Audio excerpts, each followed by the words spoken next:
Soyez les bienvenus sur Africa 24 dans ce nouveau numéro de décryptage. Notre invité est Abdou Soulé Diop, président de la Commission Afrique et Relations Sud-Sud au sein de la Confédération des entreprises du Maroc. Avec lui, nous parlerons des défis de l'industrialisation du continent africain. Présentez-nous la Commission des entreprises que vous présidez.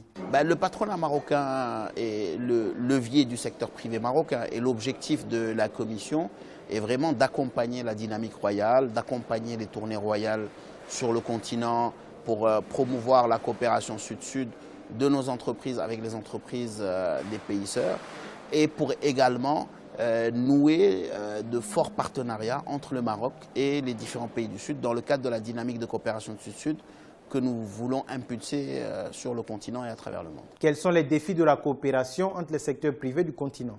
Aujourd'hui, la coopération sud-sud a un enjeu majeur pour nous parce que nous avons plusieurs défis qui sont les mêmes entre les pays du Sud. Défis de la jeunesse, défis de la problématique de l'alphabétisation, défis des infrastructures, défis de l'emploi, défis liés au changement climatique par rapport à un monde fortement agricole. Donc les pays du Sud, nous avons les mêmes défis auxquels nous faisons face. Nous apportons des réponses qui ont marché dans certains pays et il est important que dans le cadre de la coopération, nous puissions les partager, et en particulier en Afrique. Nous sommes convaincus que l'Afrique ne se développera que par les Africains, qu'il est important que nous nous prenons en charge. Et c'est dans le cadre de la coopération Sud-Sud que les Africains pourront se donner la main pour relever tous les défis auxquels on fait face. Les entreprises ou encore les gouvernants africains sont dans une dynamique de transformation de la matière première. Comment le secteur privé peut-il être le moteur de cette stratégie? Je pense qu'aujourd'hui, il est important que nous puissions faire l'industrialisation de l'Afrique en relevant un certain nombre de défis. Un premier défi qui est important, c'est le défi de l'énergie. Pour s'industrialiser, il faut que nous puissions avoir une disponibilité énergétique. Le deuxième défi, c'est l'infrastructure. Pourquoi l'infrastructure? Il faut qu'il y ait une connectivité entre les lieux où sont produites les matières et les endroits où ils sont transformés et ils sont vendus. Le troisième défi important, c'est qu'il faut que nous nous positionnons dans ce que nous savons faire de mieux. Il faut qu'on commence l'industrialisation par la transformation des produits que nous avons. Aujourd'hui, c'est dommage que dans beaucoup de pays, on soit à moins de 30% de taux de transformation des produits agricoles. Donc aujourd'hui, la transformation agro-industrielle est le premier défi de l'industrialisation de l'Afrique. Dans cette quête de développement du continent, certains estiment que l'Afrique doit produire ce qu'elle veut consommer et consommer ce qu'elle produit.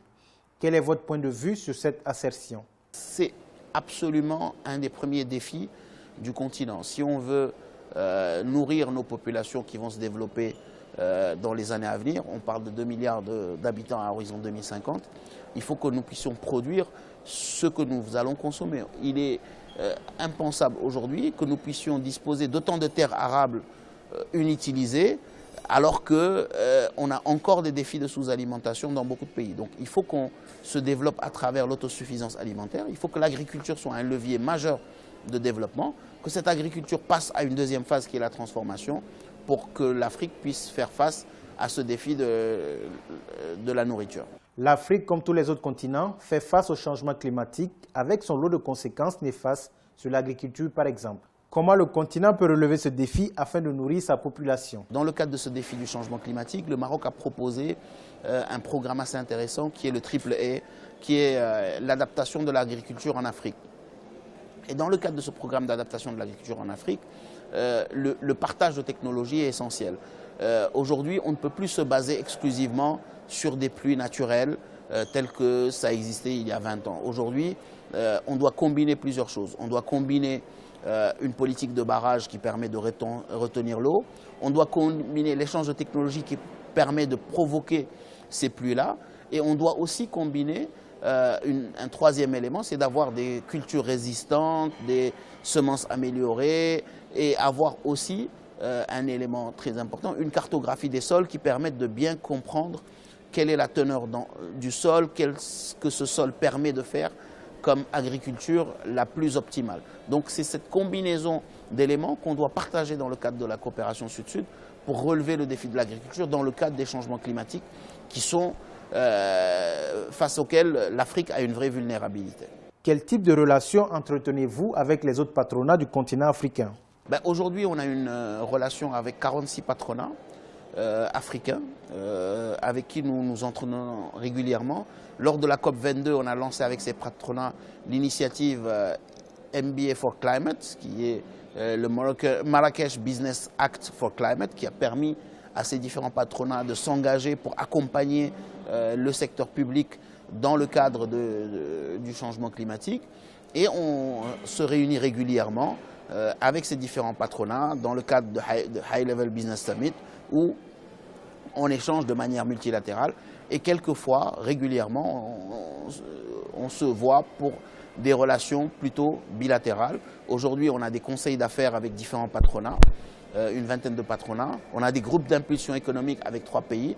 Donc on a des relations très fortes pour que réellement la dynamique de développement que les entreprises marocaines ont sur le continent se fasse avec les secteurs privés des différents pays. Comment le secteur privé africain peut-il être le moteur de l'industrialisation du continent? Je pense que l'industrialisation de l'Afrique se fera absolument par le secteur privé. On ne peut pas avoir une industrialisation sans que le secteur privé soit fortement impliqué.